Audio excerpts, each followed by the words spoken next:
예수님께서 풍랑을 잠잠하게 하시는 이야기, 그 이야기는 모두가 잘 아는 이야기일 것이라 저는 생각을 합니다. 성경에 기록된 바에 따르면 그 이야기는 딱 두 번에 걸쳐서 성경 가운데 기록되어 있습니다. 첫 번째는 예수님께서 풍랑이 이는 그 배에서 주무시고 계셨던 그 일입니다. 풍랑이 일던 그 배에서 주무시고 그 안에서 태연하게 주무시고 계시다가 일어나시더니 풍랑을 꾸짖으시죠. 그랬더니 풍랑이 조용해집니다. 놀라운 기적 아니겠습니까? 그래서 이 사건을 우리가 잘 기억하고 있습니다. 근데 그리고 나서 예수님은 또다시 풍랑 앞에 서게 되는 그런 사건이 생깁니다. 그 장면이 바로 오늘 우리가 읽었던 본문의 내용입니다. 한마디로 두 번째 풍랑을 만나신 사건입니다. 오늘 본문 45절 말씀인데 이렇게 기록되어 있습니다. 예수께서 즉시 제자들을 재촉하사 자기가 무리를 보내는 동안에 배 타고 앞서 건너편 벳세다로 가게 하시고 라고 되어 있습니다. 이번에는 전하고 비슷한 상황이긴 하지만 그러니까 배에 탄 것과 또 갈릴리 호수에서 그런 것과 또 거기에 풍랑이 일었다라고 하는 것은 같은 상황이지만 중요한 것 한 가지가 다른데 예수님이 그 배를 같이 타고 가시는 상황이 아니었다라고 하는 겁니다. 제자들만 먼저 태워서 보냈다라고 하는 거죠. 그래서 제자들을 재촉하사 자기가 무리를 보내는 동안에 배 타고 앞서 건너편 벳세다로 가게 하셨다는 거예요. 자기는 거기에 남아서 무리를 흩어 보내시고 그리고 제자들은 먼저 배를 태워서 보내셨다라고 하는 겁니다. 당시에 이 상황은 광야에서 5천 명을 먹이신 사건의 직후입니다. 오병이어의 사건 여러분 잘 알고 계실 겁니다. 물고기 2마리랑 떡 5개를 가지고 5천 명 이상을 먹이셨어요. 개수 한 것만 5천 명이지 남자만 당시에는 유대인이었기 때문에 유대인들은 남자들만 개수하고 아이들과 여자를 개수하지 않는 그때 당시 상황이었기 때문에 그래서 아마 모인 사람들은 5천 명보다 훨씬 더 많았을 겁니다. 그래서 그 모든 사람들을 다 먹이신 다음에 12바구니를 남기신 사건을 방금 일으키셨습니다. 전무후무한 기적의 사건 아니겠습니까? 그러다 보니까 5천 명이 넘는 군중들과 함께 그곳의 그 분위기라고 하는 것은 그냥 시장통 같았을 것이다. 아니 시장통으로는 모자라고 거의 뭐 이 아수라장이 아니었을까라는 생각이 듭니다. 눈앞에서 지금 말도 안 되는 기적을 목격한 거 아니겠습니까? 그랬던 그 상황 가운데 있었는데 그 사람들이 흩어지겠어요? 이미 이런 이 물고기 2마리와 떡 5개를 가지고 이 많은 인원이 다 먹는 놀라운 기적을 눈앞에서 봤는데 집에 가겠냐는 말입니다. 그러니까 이게 뭐 난리 났겠죠. 진짜 '야 진짜 그리스도가 이제 나타난 것 같다.' 이전까지는 뭐 누가 대단한 일들을 했다고 하지만 '내 눈으로 이렇게 목격한 건 처음이다. 이 엄청난 일이 일어났다.'라고 난리 아마 북새통이었을 겁니다.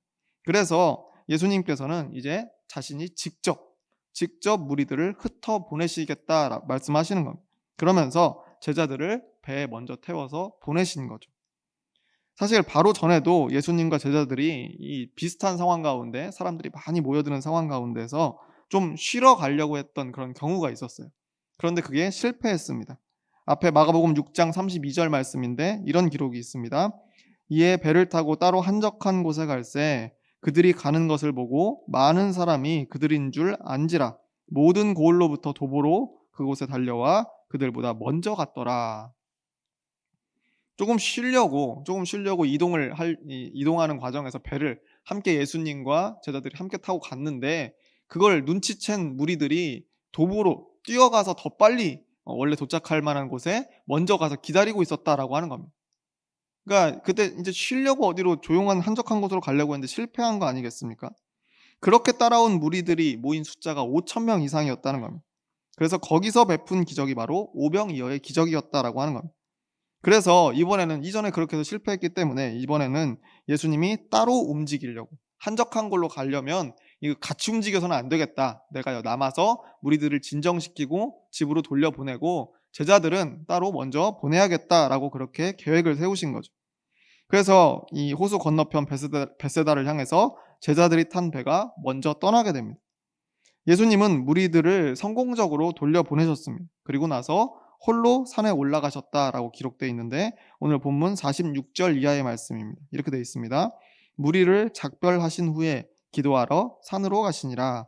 저물매 배는 바다 가운데 있고 예수께서는 홀로 무태 계시다가 바람이 거스름으로 제자들이 힘겹게 노젓는 것을 보시고라고 되어 있습니다.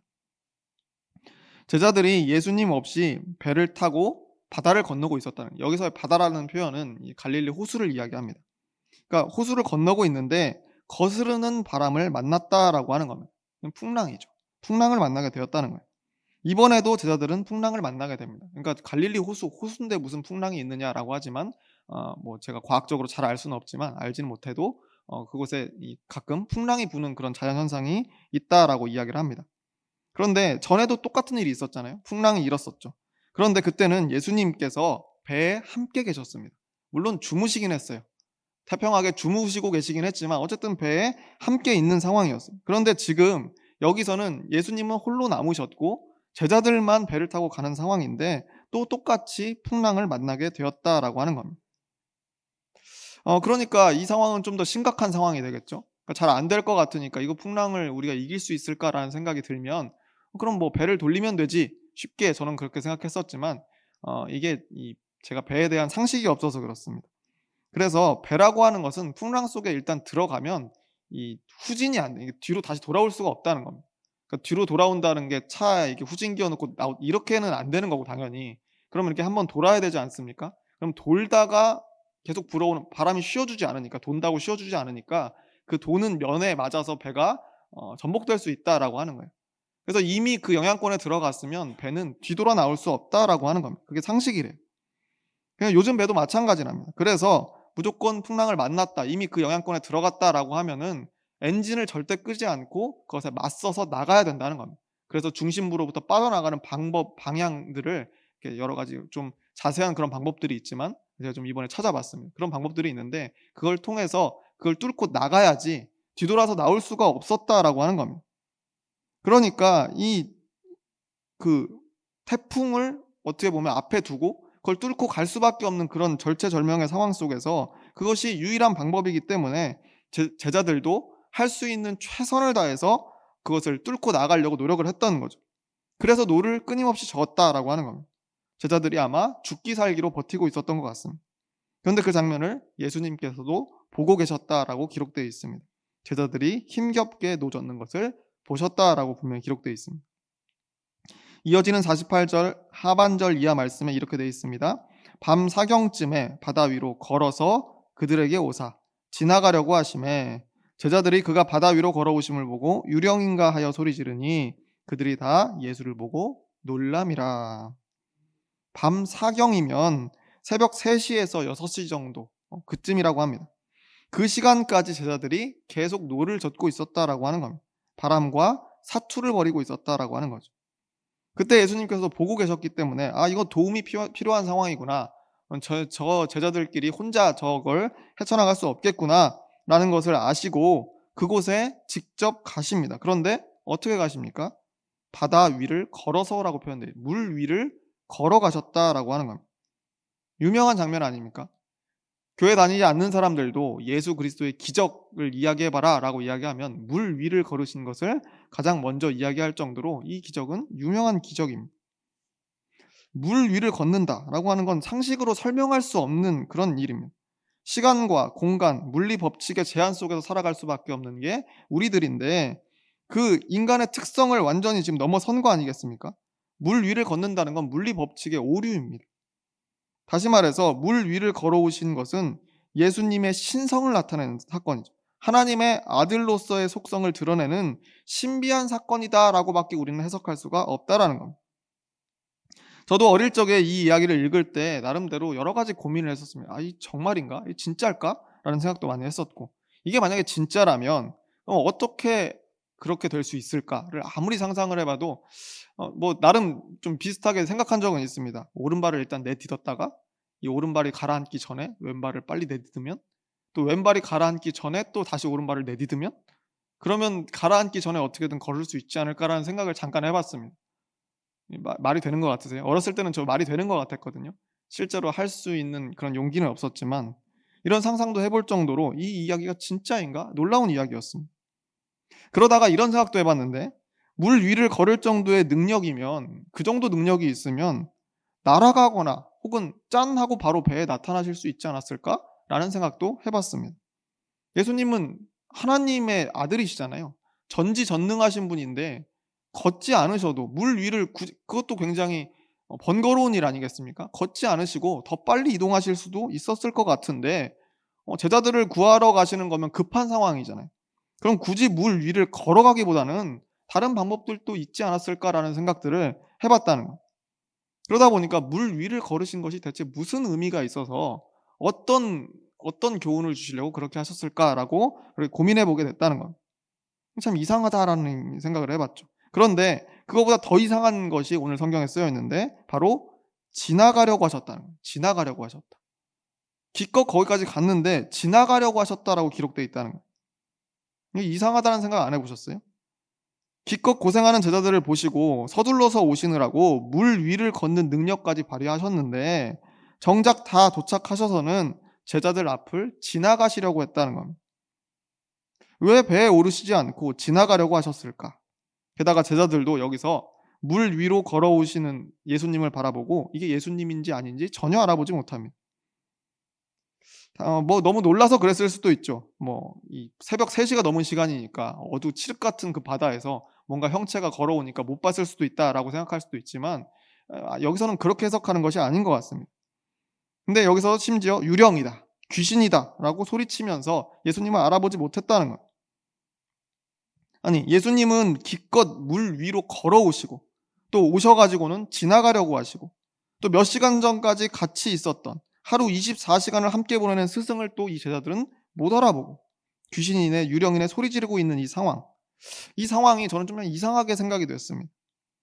굳이 예수님이 물 위를 걸으시고 지나가려고 하시고 제자들은 몇 시간 전까지 같이 있던 예수님을 못 알아보는 이 상황이 어딘지 모르게 자연스럽지가 않다라고 저는 생각을 해봤다는 겁니다. 그런데 구약 성경 욥기에 보면 이런 구절이 있습니다. 욥기 9장 8절 이하 말씀인데 이렇게 되어 있습니다. 그가 홀로 하늘을 펴시며 바다 물결을 밟으시며 그가 내 앞으로 지나시나 내가 보지 못하며 그가 내 앞에서 움직이시나 내가 깨닫지 못하느니라. 욥기에서 이런 구절을 제가 찾았습니다.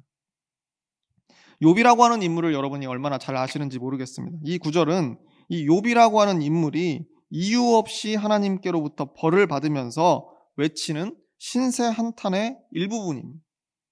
욥이라고 하는 사람은 당대의 가장 의로운 사람으로 성경에 소개되어 있습니다. 하나님께서 인정한 사람이었습니다. 그런데 이유 없이 어느 날 모든 가족과 재산을 다 잃어버립니다. 그리고 스스로도 고통스러운 병에 걸려서 고난을 받습니다.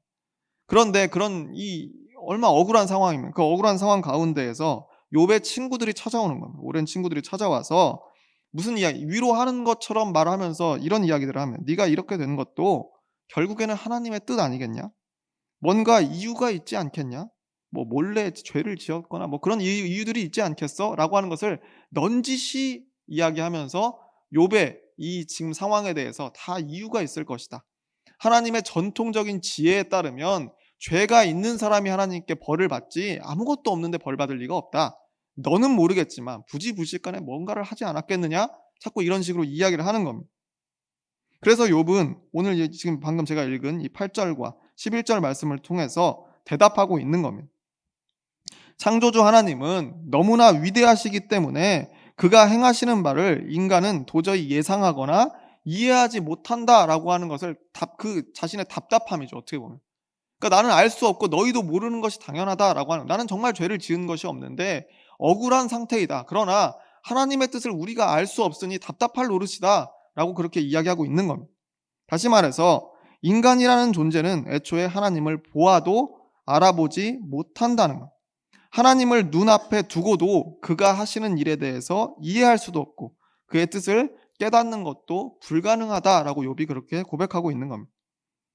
그 진리를 욥이라고 하는 당대 가장 의로운 인물이 도저히 이해할 수 없는 고난을 겪으면서 직접 증명하고 있는 겁니다. 인간은 하나님의 뜻을 도저히 헤아릴 수 없다는 거죠. 눈앞에 하나님이 직접 지나가셔도 그것을 알아볼 수 없다라고 하는 겁니다. 다시 풍랑이 있는 호수의 이야기로 돌아와 보면 예수님께서 하필 물 위를 걸으시고 또 하필이면 지나가시려고 했고 거기에 하필이면 그가 누구신지 깨닫지 못하는 제자들이 있었다라고 하는 이 요소들이 우연일 리가 없다라는 생각이 듭니다. 이 욥기의 이야기를 읽어보면 이게 우연이 아닌 것 같아요. 다시 말해서 이 사건은 단순히 제자들끼리 배를 타고 가다가 풍랑을 만나고 말았다라고 하는 그런 그저 일어난 역사를 그대로 기록한 단순한 이야기가 아니다라고 하는 겁니다. 예수님이 인간의 능력을 초월한 기적으로 물 위를 직접 밟고 걸으셔서 사람들 앞에 지나가시려고 하는 이 장면은 구약 성서에 기록된 하나님의 나타나심을 상징하고 있다라는 거예요. 구약 시대에 계시되는 하나님이 딱 이와 같은 방법으로 사람들에게 늘 보이셨습니다. 문제는 그렇게 나타나시는 하나님을 인간은 제대로 알아볼 수가 없었다는 것. 사람들은 언제나 하나님의 초월적인 능력이 임하기를 바랍니다. 대단한 사건들이 일어나길 바래요. 그렇게 기도합니다. 문제는 그 기도에 알맞게 하나님께서 응답을 하셔도 우리의 그릇이 워낙 작기 때문에 이것이 하나님의 응답인지 아닌지 우리는 사실은 깨닫지도 못하고 알 길이 없다라고 하는 겁니다. 우리도 살면서 여러 가지 기도의 제목들을 가지고 하나님께 간구합니다. 그런데 결국 인생의 갈림길에 도착했을 때 하나님의 뜻이 오른쪽인지 아니면 왼쪽인지 딱 구별해낼 수가 없다라고 하는 것을 우리의 지금까지의 인생의 경험을 통해서 우리는 이미 알고 있습니다. 인생에 좋은 기회가 갑자기 와서 덥석 움켜쥐는데 그것이 과연 하나님이 원하시는 것인지 우리는 정확히 판단할 길이 없다라고 하는 겁니다. 하나님께서 우리 기도에 응답을 하셨어도 우리가 알아차릴 수가 없다라고 하는 거죠.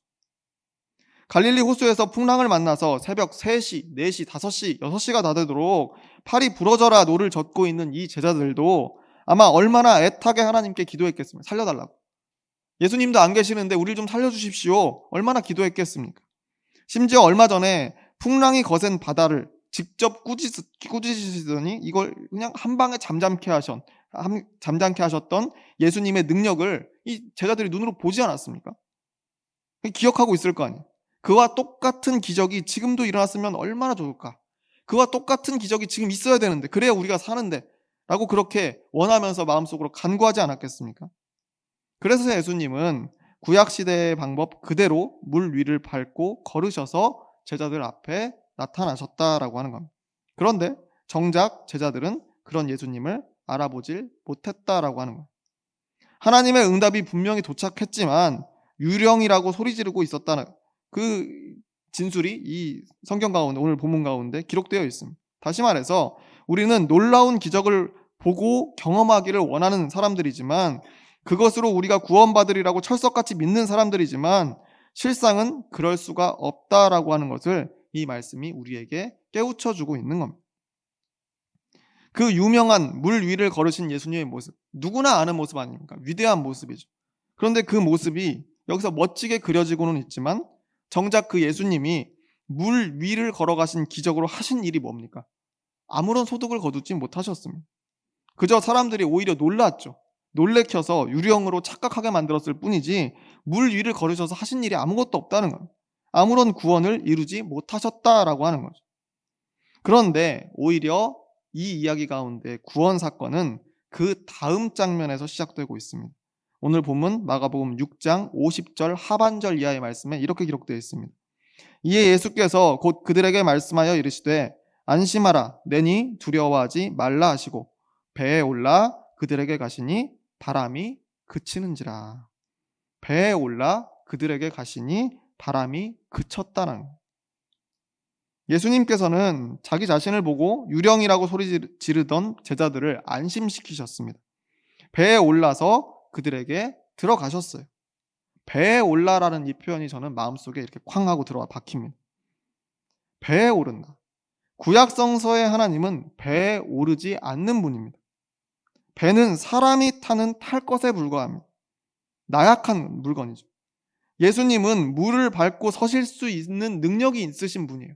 하나님의 아들이잖아요. 물을 밟고 방금 전까지 물을 밟고 서 계신 분이었어요. 그런데 기꺼이 제자들을 위해 배에 올라타셨다라고 합니다.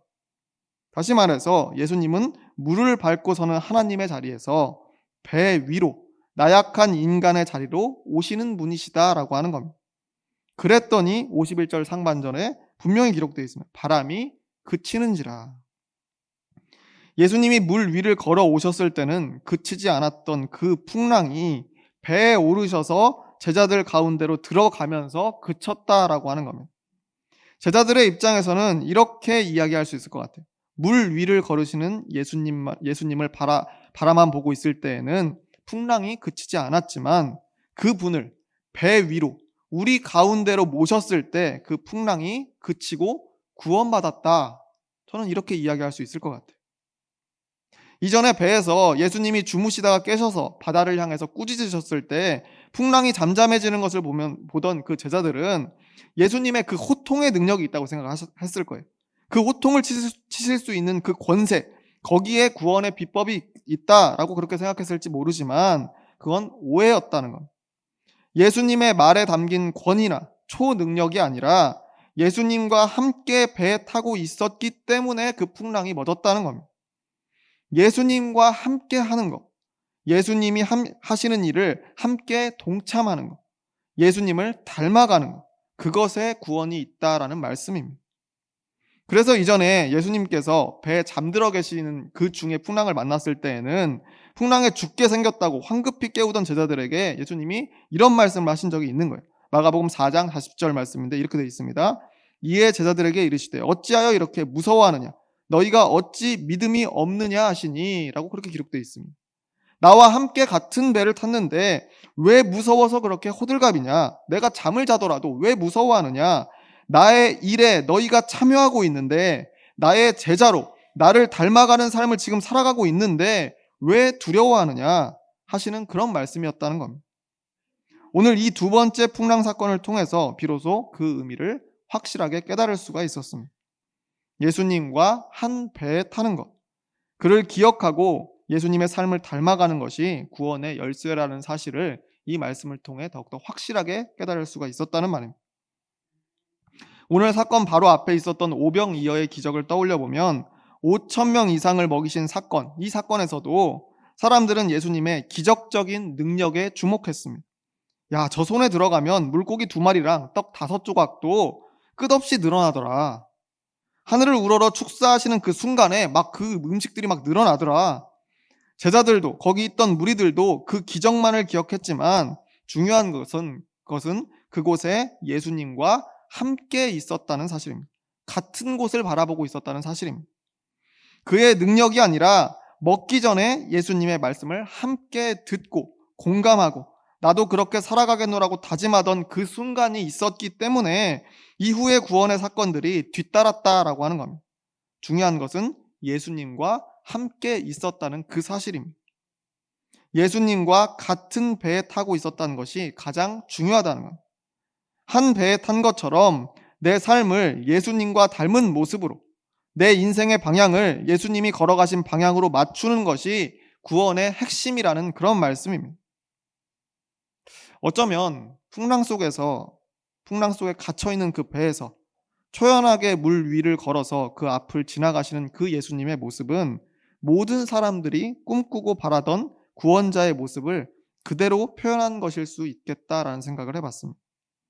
구약 성서에 그려진 하나님의 모습을 오마주한 거죠. 그런데 예수님이 주시는 구원이라고 하는 것은 그 예수님의 삶을 이해하고 받아들여서 나도 그렇게 살아가겠노라고 내 배에 오르시라고 한 배에 타자고 내 삶 깊숙한 곳으로 예수님을 온전히 모셔와야만 경험할 수 있는 것이라는 것. 그의 능력을 단순히 옆에서 지켜보면서 우와 우리 예수님 최고다. 역시 우리 예수님의 능력이 최고야 라고 하는 것으로는 구원을 경험할 수 없었다라는 사실을 여러분도 기억하시기를 바랍니다. 그래서 우리 인생이라는 배에 오르시려고 오늘도 이 말씀을 통해서 우리를 찾아오시는 예수님을 우리의 삶의 깊은 곳에 모시고 예수 그리스도를 알고 그의 말씀과 행동을 이해하고 그의 삶에 공감하면서 결국에는 예수 그리스도를 닮아서 그와 같은 길을 걸어가는 저와 여러분이 모두 되시기를 주의 이름으로 축원합니다. 기도하겠습니다.